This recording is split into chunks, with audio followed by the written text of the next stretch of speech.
দিন যাকাত দিন ধনী গনি এই মাহে রমজানে, এই মাহে রমজানে। আলহামদুলিল্লাহ নাহমাদুহু ওয়া নাস্তাঈনুহু ওয়া নাস্তাগফিরুহু ওয়া নাউযু বিল্লাহি মিন শুরুরি আনফুসিনা ওয়া মিন সাইয়্যাতি আ'মালিনা।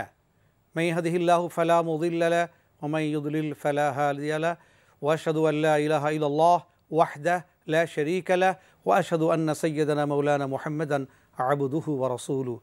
ফাকালা তাবারাকা ওয়া তাআলা ক্বাল ওয়া আকিমুস সালাহ ওয়া আতুজ যাকাহ ওয়ারকাউ মা'আর রাকিঈন। সম্মানিত হাজিরিন, আল্লাহ সুবহানাহু ওয়া তাআলা সেই পরম সত্তা যিনি আমাদেরকে যাকাত আদায়ের তৎপরতা এবং তার বিধি বিধান দিয়ে আমাদেরকে তিনি সাহায্য করেছেন। এ পর্যায়ে নগদ ইসলামিক নিবেদিত যাকাতের বিধান অনুষ্ঠান থেকে আমি আপনাদেরকে ভূমিজাত দ্রব্যর যাকাত বিষয়ে, তো এখানে আল্লাহ সুবহানাহু ওয়া তাআলা আমাদেরকে অনেক আসান করে দিয়েছেন, 20 ভাগের 1 ভাগ মাত্র এখানে আসলে দিতে হবে। তো এই যে একটি বিষয় আল্লাহ সুবহানাহু ওয়া তাআলা দিয়েছেন, এখানে আল্লাহ ইনসাফ ও ইহসান আমাদের উপরে করেছেন এবং আলাদা আলাদা প্যারামিটার, আলাদা আলাদা পরিমাত্রা আমাদেরকে এখানে শিখিয়েছেন।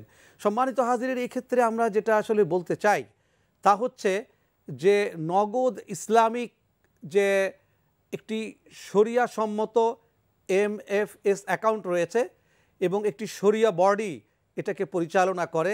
সুতরাং আপনারা এই অ্যাকাউন্ট ব্যবহার করে আসলে আপনাদের যাকাতের ক্যালকুলেশন থেকে শুরু করে এর বিভিন্ন নিরাপত্তা রয়েছে, বিভিন্ন ইসলামিক দিক নির্দেশনা রয়েছে, এটাকে ব্যবহার করে মোবাইলের মাধ্যমে এটি আপনারা ব্যবহার করে আপনারা ইসলামের দিক নির্দেশনা এখান থেকে পেতে পারেন। এটা জাস্ট একটু অবগত করিয়ে দিচ্ছি আমি আপনাদেরকে। এবং সেই সাথে বলছি যে আপনারা ভূমিজাত দ্রব্যের উপরে উশর বা ইশরিন আদায় করে, অর্থাৎ যাকাত আদায় করে আপনারা কিন্তু আসলে সৌভাগ্যের অধিকারী হতে পারেন, আল্লাহ সুবহানাহু ওয়া তাআলার সন্তুষ্টি অর্জন করতে পারেন এবং নিজেদের ঘরে তোলা ফসলকে পাক ও সাফ অবস্থায় ব্যবহার করে বরকত লাভ করতে পারেন।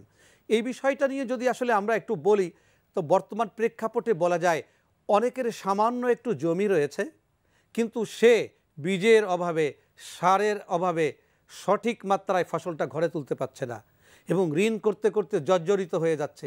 এমতো অবস্থায় যার কাছে ফসল বেশি রয়েছে, যার ওপরে অন্যকে উশর বা ইশরিন অর্থাৎ 20 ভাগের 1 ভাগ অথবা 10 ভাগের 1 ভাগ দান করাটা, আদায় করাটা ওয়াজিবের অবস্থায় পৌঁছে গেছে, তারা যদি কাউকে বীজ কিনে দেন, কাউকে সার কিনে দেন, কোনো এক গরিব চাষির কাঁধে যদি হাত রেখে তাকে ওই মুহূর্তে সহযোগিতা করেন, তার মুখে যদি হাসি ফুটে ওঠে এবং সে যদি ঠিকভাবে তার আপনার চাষবাসটা করতে পারে, তাহলে আপনিও বরকতের দ্বারা আল্লাহ সুবহানাহু ওয়া তাআলার যে আহকাম মেনে আপনি সমৃদ্ধ হতে পারবেন, আর ওই ব্যক্তিও আল্লাহ সুবহানাহু ওয়া তাআলার দেওয়া যাকাতি বা উশরের নেয়ামত উপভোগ করে সেও কিন্তু সমৃদ্ধ হতে পারে।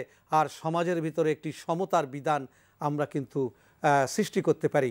সম্মানিত হাজিরিন, এক্ষেত্রে আমি আসলে মনে করি যে যারা ধনী চাষি রয়েছেন তাদের ব্যাপক দায়িত্ব রয়েছে গরিব চাষিদের পাশে এসে দাঁড়ানোর, ভূমিহীনদের পাশে এসে দাঁড়ানোর, ক্ষেত মজুরদের পাশে এসে দাঁড়ানোর এবং তাদের মুখে হাসি ফুটিয়ে ইসলামের আহকামকে পালন করে আল্লাহর সন্তুষ্টি অর্জন করা।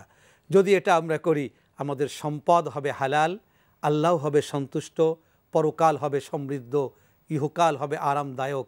আল্লাহ সুবহানাহু ওয়া তাআলা আমাদেরকে ভূমিজাত দ্রব্য, পশুর যাকাত আদায় করে, ফসলের যাকাত আদায় করে আমাদের সবাইকে যাকাতের যে বহুমাত্রিক দিক নির্দেশনা এগুলোর উপরে আমল করে খাঁটি মুসলিম হওয়ার এবং ব্যয় নির্বাহ করে খাঁটি মানুষ হওয়ার, খাঁটি আল্লাহর রসুলের উম্মত হওয়ার আমাদের সবাইকে তৌফিক দান করুন।